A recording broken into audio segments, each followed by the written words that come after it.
Welcome back to my channel Furqan food secret. बहुत ही ज़बरदस्त टिप्स के साथ हाजिर हूँ। टिप्स नंबर 1 ये है कि जब हम घी का पैकेट इस्तेमाल करते हैं तो उसके बाद हम घी का पैकेट ऐसे ही फेंक देते हैं।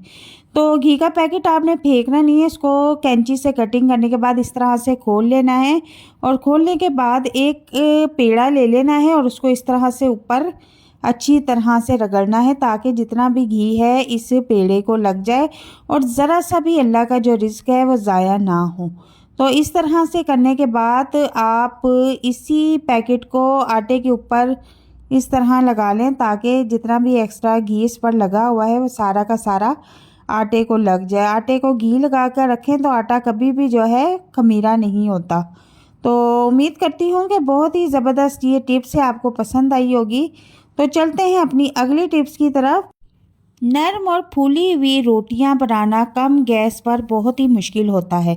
तो आज मैं आपके साथ बहुत ही आसान टिप्स शेयर करूंगी। आपने कटोरी लेके इस तरह रुमाल में लपेट के रख लेनी है और तवे पे आपने रोटी डालनी है। आप देख सकती हैं कि तवा इतना ज़्यादा गर्म नहीं है और इसी तवे पे कम गैस पर मैं आपको बहुत ही ज़बरदस्त फूली हुई रोटी बनाकर दिखाती हूँ।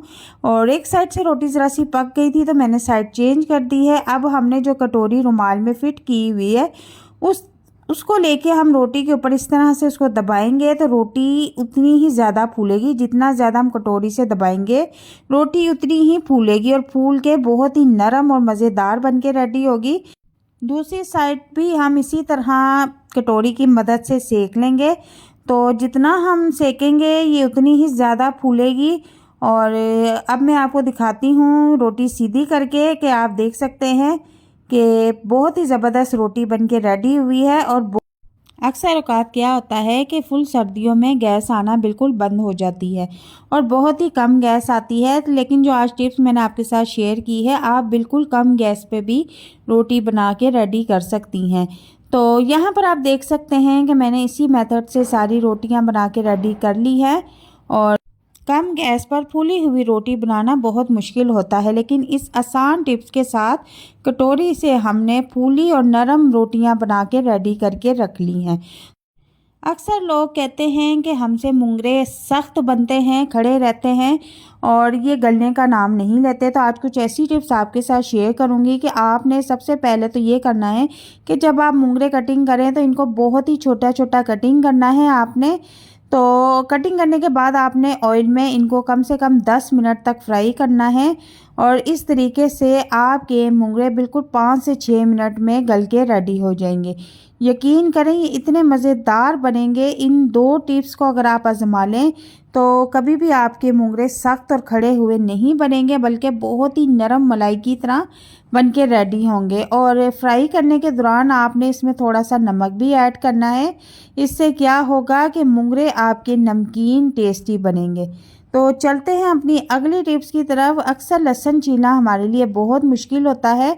तो आपने क्या करना है कि आपने लहसुन छीलने से पहले 10 मिनट के लिए पानी में डिप कर देना है। उससे यह है कि लहसुन का जो छिलका होता है बहुत ही नरम हो जाता है। और देखें आपके मैं कितनी आसानी के साथ छिलके अलहदा कर रही हूँ।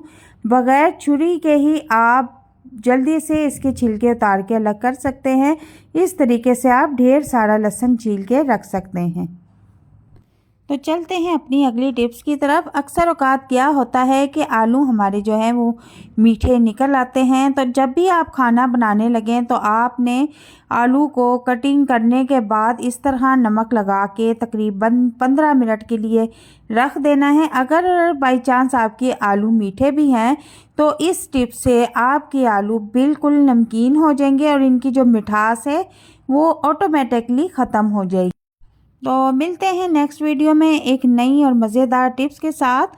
तब तक के लिए इजाज़त चाहती हूँ। अल्लाह हाफिज़।